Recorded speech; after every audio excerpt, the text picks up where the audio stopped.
This is a little baby Western Hermann's tortoise. It's only 1 week old, but it's ready to start its life. A lot of people are scared when they see these little tiny tortoises, thinking, how could I possibly keep this thing alive? Doesn't have to be all that difficult, folks. So you guys are gonna come with me because I'm gonna show you how to start, set up, and raise baby tortoises.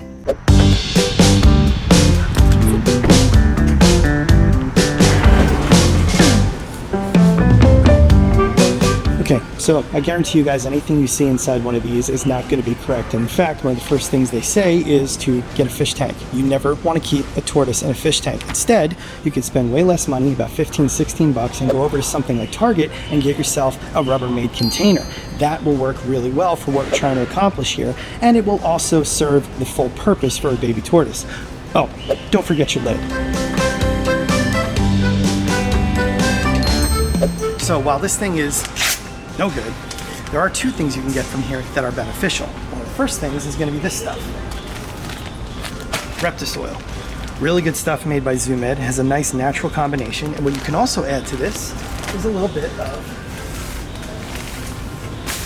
Reptisand, which is all natural sand, because again, we want to put sand in a tortoise's enclosure. More on that later. Now, because of everything we have at our disposal back at Garden State Tortoise, these are the only 2 things that we need to pick up here, is the soil and the sand.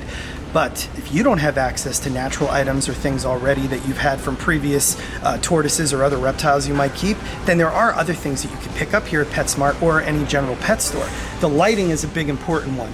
Depending on how long you're going to be keeping the animal indoors, you're going to want to look at both UV lighting and, of course, basking lights. Because of the type setup that we're going for, we have to be careful with heat. We don't want to blast this animal with constant heat. So I'm going to go for a 75-watt daylight heat lamp. That's all you need to provide this animal with a decent basking area that's going to reach into the 90s. But we don't want the entire closure to be that hot. You can also pick up something like one of these. This is one of my favorite bulbs, the Reptisun 10.0 UVB, but of course Arcadia makes wonderful products too, because the UVB is going to be important for the tortoise if it never gets any time outdoors. You can also get things like leaf litter, which is going to decompose into the soil and enrich in the soil and also offer other hiding areas. Of course, these places also have a lot of decor that the animals can use to hide under, food dishes and water dishes. But I'm going to show you very simple, less expensive ways to do those things. All right, so we're starting with this 110 quart Sterlite container. This is good for 1 tortoise, 2 tortoises, 3 tortoises, even up to 4 tortoises, possibly for that first year, because my whole goal here is I don't want to rush the growth of these tortoises. That's a big thing that people do, is they will just start force feeding these animals, constantly offering them food, trying to get them as big as they possibly can within the first year. You don't want to do that. Everything with tortoises is supposed to happen slowly. I'm gonna execute a button hook pattern super slow-mo. So pull back on that. There's no reason to put piles of food in here every single day. So why did I go with this and not a fish tank? Fish tanks are just, in so many different ways, they're bad for these animals. Number one, they don't grasp the concept of what glass is, so they will continuously try to get out. Sure, you could put tape up around the glass so that the animal can't see out, but then you are still dealing with that greenhouse effect with the powerful lights coming from above and the glass tank.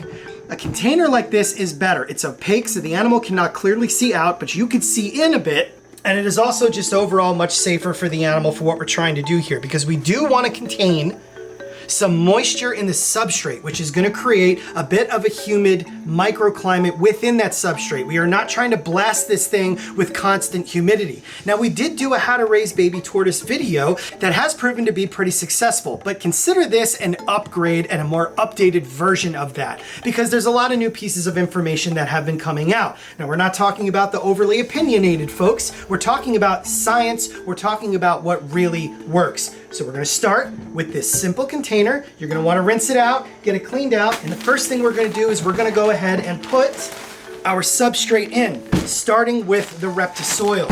I'm telling you, this is really, really good stuff. You can get it on Amazon. You don't have to go all the way out to the pet store. And you can also collect things from around your property, like I said. But let's face it, a lot of people don't have access to that stuff, or maybe there are pesticides in the vegetation and the plant life and the soil around their property, and they don't want to chance it, which you shouldn't if it's being sprayed.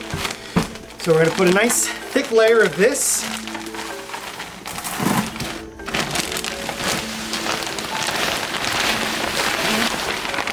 good amount. Whoops.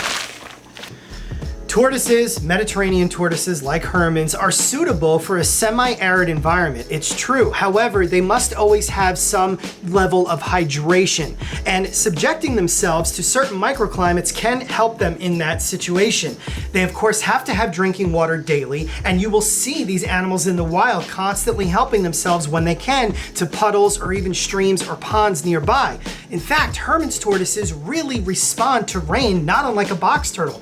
The most active periods for our hermits tortoises and a wide variety of tortoises here in New Jersey is after it rains. You can walk around and see the eastern box turtles out. You can walk around and see the hermits, the Greeks, the marginateds, even the Indian star tortoises out. And that's because in nature, a lot of these species estivate. They enter a period of dormancy when it's really hot and dry because the vegetation is dying off and there is no water to be found. So they need to save those precious reserves within their bodies. So they go underground and they regulate themselves there. When more favorable conditions return, rain, they will come up to the surface and resume activity. It also triggers breeding, and it can even trigger egg laying and even hatching. In fact, most tortoise and turtle species are hatching in the wild right now during this time, which is early fall, late summer, because they are timed with those seasonal rains that come. Nothing is going on when it's that dry, and that even goes for desert species. So by providing the animal with a substrate like this that is not completely dried out, you're giving the animal a best shot at survival and being able to, on some level, take care of itself. This is not nature. This is captive management. And even when you keep the animals in an outdoor naturalistic manner, which of course is best, you are still not able to perfectly replicate where they came from. We were just in France, where we got to see wild hermits tortoises, multiple animals both in Corsica and on the mainland of France. Guess where the vast majority of the animals were? They were down by the river. Down by the river! In the moisture. In fact, the first animal we found was so wet because it was underneath grass on top of mud. It was so hot and dry that this animal went all the way down to find that microclimate so it could cool off. And all the animals we found that day were right there along the river. Okay, sorry, I just rambled a lot. I promise I won't do that the entire video. So we're gonna move on to the next step, which is adding sand. I told you we would talk about this later, and here we are about to talk about it. Sand is a natural component in the habitat of a lot of tortoise species, particularly Mediterranean tortoise species. In fact, many of them occur on straight sand. Take the western hermits tortoises of the island Mallorca, for example. They live on those sandy dunes. So why is everybody so afraid of sand? Why is it, oh my gosh, it's gonna cause impaction, it's gonna kill my animals? Well, I can show you how it causes impaction. We got a nice sandy mound right here. People love to use commercial diets like this right here, a tortoise pellet. And once it gets moistened, because you need to moisten it for them to bite into it, if they feed it on the ground, it becomes caked in the substrate. So then the animal, constantly eating this over and over and over again, may end up becoming impacted to the point where there's a blockage, or it could even result in death. It is nowhere near as common as people claim it to be, but it is something you should take into consideration, because tortoises are not eating pellets in the wild that have been moistened, softened, and then rolled in substrate. They're eating shoots, they're eating leaves, flowers. Do they eat stuff off the ground that might have some substrate on it? Yeah. And in fact, some tortoises will purposely try to consume sand granules or even rocks. It's just natural. There's a couple different theories as to why they do it. It may aid in digestion in certain aspects, but sand is actually safe. No, you shouldn't just go put them on direct sand, because then you are really risking them ingesting it too much. But in a situation like this, you really should be using it. It adds an element, a natural element to the substrate and the environment for the tortoise. I've been doing this for more than 35 years, and I'm happy to report that after working with thousands of these animals, not once have we ever lost one to impaction. So there you go. This is a great natural type substrate that you can use. You can add other things to this if you want. Some people put a little bit of cypress mulch. Some people put some of that magnolia leaf litter. The animals do look for that stuff in nature so that they can stay hidden. But the whole purpose of this right now is to keep this simple. Another fun fact about this mix here, by adding sand to your substrate, you're avoiding compaction within the substrate because you do want the animal to be able to easily dig and burrow into it so that it can be subjected to that moisture around its body when it rests, whether it's overnight or it just wants to burrow for the day. And the sand helps with drainage, which in result ends up keeping it from becoming too moist or too wet, because you do not want that for a tortoise's environment. So now that we've got our base substrate here in place, the next thing to do is to add the hiding area. The animals absolutely need refuge, and that's not always done simply by burrowing. They do need to have things to go underneath. And in fact, in nature, a lot of times baby tortoises are found together congregating underneath things like this. All this is a fake half log, but instead of just setting it right on top of the substrate, I dug it in a little bit so the animals feel a little bit more secure. You want them to feel safe. You want them to feel less vulnerable or not vulnerable at all, and they will then be able to go do what they want, come out as they please, and use something like this. This is a terracotta saucer. You don't need to go buying an elaborate water or food dish. You can simply pick these up from garden centers or Lowe's and Home Depot, and they work wonderfully for both water and as a food dish. This one in particular we're going to use as a water dish because tortoises need access to water at all times. Long gone are the days of accepting that outdated information where tortoises only get the water they need from the food that they eat in their environment. That is not true. These animals drink from waterways or puddles, as I said earlier, and they create reserves from that. And the reason why you don't see that many dehydrated tortoises in nature is because people aren't walking around picking them up all the time. Tortoises tend to void their systems when they are overly handled, and in fact, in a lot of areas, it's illegal to touch them in nature, like in the case of the desert tortoise, because if that animal voids its reserves, it doesn't know when it's going to get them again. That could cause the animal its life way too soon. But in captive management, what we're going to do here is offer them a water dish. Keep this clean, make sure that they always have access to it, because in captive management, we do have to handle our tortoises. And you can also soak them 2 to 3 times a week in lukewarm water. It is believed by some keepers that soaking them forces the bowels to move unnaturally, but again, folks, we're not dealing with nature here, even when you keep them in a naturalistic manner. So one of the most important things you can do is make sure that your animals always have hydration. And you don't do that by keeping them in an overly wet or humid environment. You make sure that they have all the components they need, the right consistencies in their substrate, and then making sure that they can always get in and out of the water dish. And if you're worried about a baby flipping upside down in a water dish and drowning, which can happen, just put some pebbles and rocks in here, and the animal will be able to right itself by pivoting off that. That works really great. So the other thing you could do then is put another smaller saucer, which you could put the food in, but you can also hang food for these animals and offer all different kinds of interesting ways for them to eat, because you want to keep an animal enriched. Okay, so this is your very basic setup right now for an indoor situation.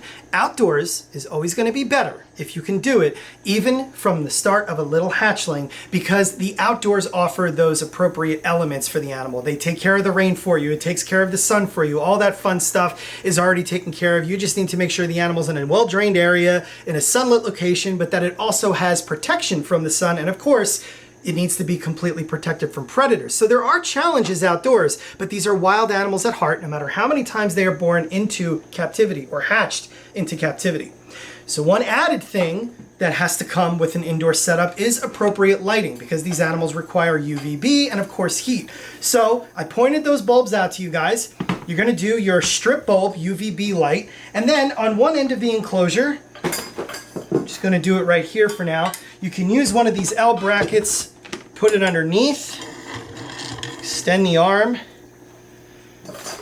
and then you would hang your heat lamp here.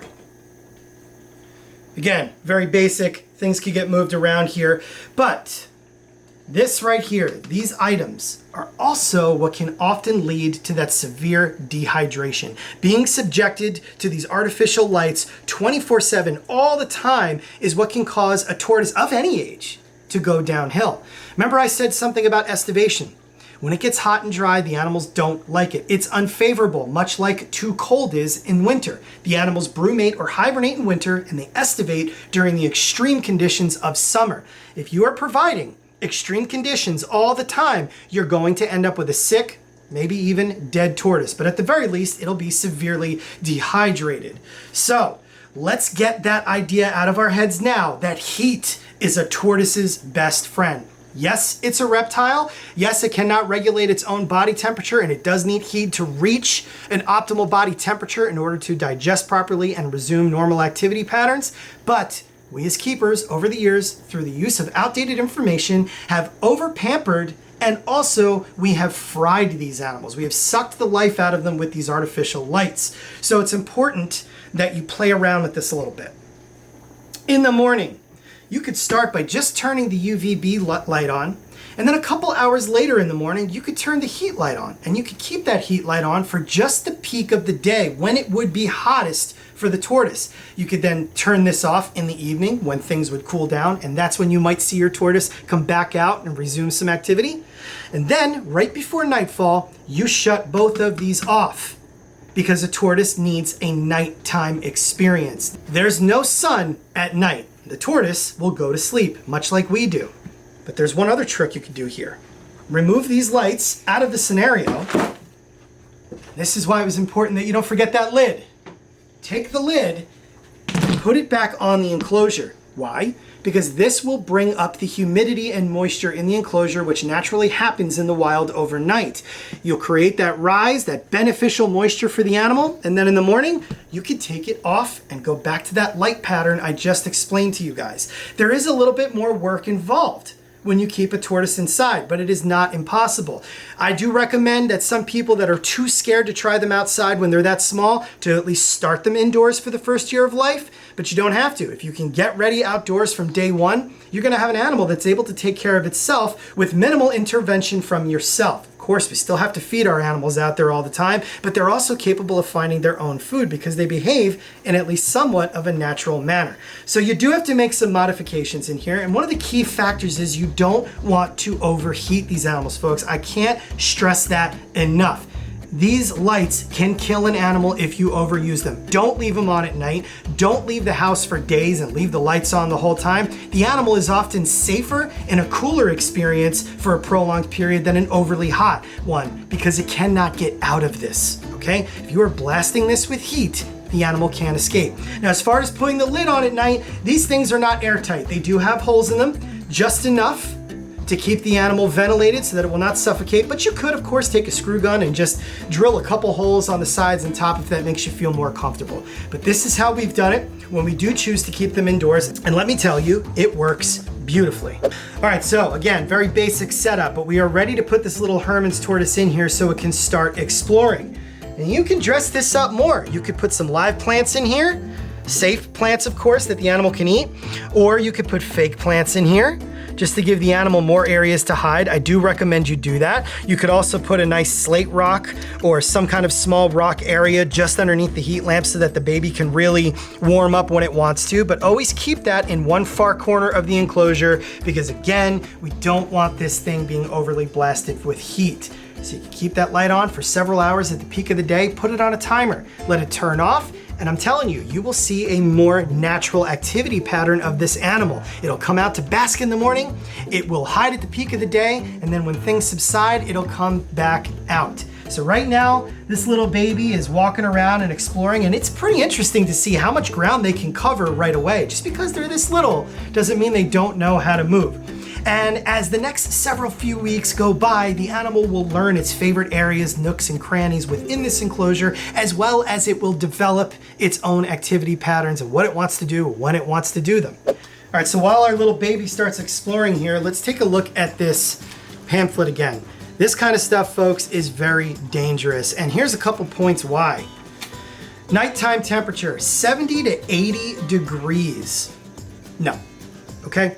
You're going to cook the animal if you are constantly keeping it warm. During the peak of the summer, some nights will stay in the 70s, maybe 80 in certain portions of their range, but for the most part, it is cooler than that, and it is certainly not like that year round. So right here, we are suggesting, or they are suggesting, to subject the animal to these constant temperatures at all times, when in fact, this is a seasonal species that goes through 4 seasons by nature. We have here, substrate. Reptile safe substrate / carpet. Never, ever use reptile carpet for tortoises, and I'm pretty sure you shouldn't be using it for any reptile at all. The animal will ingest it if it tries to eat it, and that, folks, really is dangerous, unlike sand is, and it is highly unnatural. The animal cannot burrow into it. You'll end up with curled, overgrown nails, the whole shaboodle there, and it is overly dry. Feeding. Here's a big one. Pelleted blend, provide daily. No. These animals should be eating weeds, flowers, broadleaf greens daily. They can get a supplement once or twice a week of a good high quality pelleted blend. And then here it says fruits, berries, melon, kiwi, etc. Mediterranean tortoises cannot process sugar. They should not be eating fruit at all. If they happen to come across it in the wild because it fell out of a tree, yes, they are opportunistic feeders like many animals are, but they do not need us to offer them. This isn't about giving your tortoise a fun, happy treat. If it doesn't know it, it's not missing it. So I would recommend not doing it. Other tortoise species, like those that come from South America, redfoots and yellowfoots, for example, may eat some fruit, and it's safer for them because they have a different makeup than Mediterranean tortoises do, and they also come across it far more in their wild habitats than hermins and other Mediterranean tortoises do. Fruit can also be used for the South American species and even giant tortoises occasionally to rehydrate them during periods of severe drought, but that again, occasional, that word is key right there because they shouldn't be eating it all the time either. So seriously, getting a tortoise set up properly is not as simple as just grabbing a little 2-page pamphlet like this. It takes research. Get books, watch the right YouTube channels, and make sure that you're subscribing to appropriate new information that also is coming from people that have researched these animals in nature.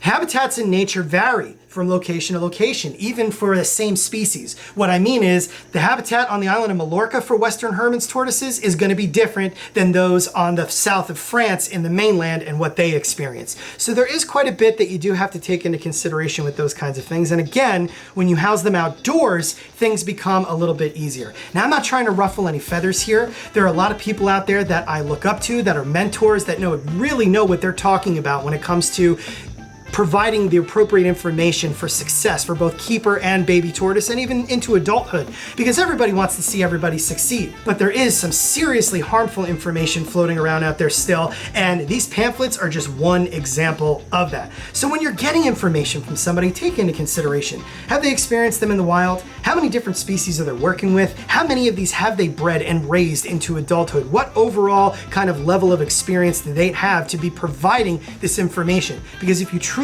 love the animals, you want to see them succeed, which means you're going to preach the truth. We're always here providing video after video after video to give you guys the most accurate information, and if we need to change things, we will always update you guys and let you know. So let me know in the comments what else you want to see in terms of baby tortoise care, adult tortoise care, and if you'd like to see how we start them outdoors here at Garden State Tortoise, because that's our preferred method.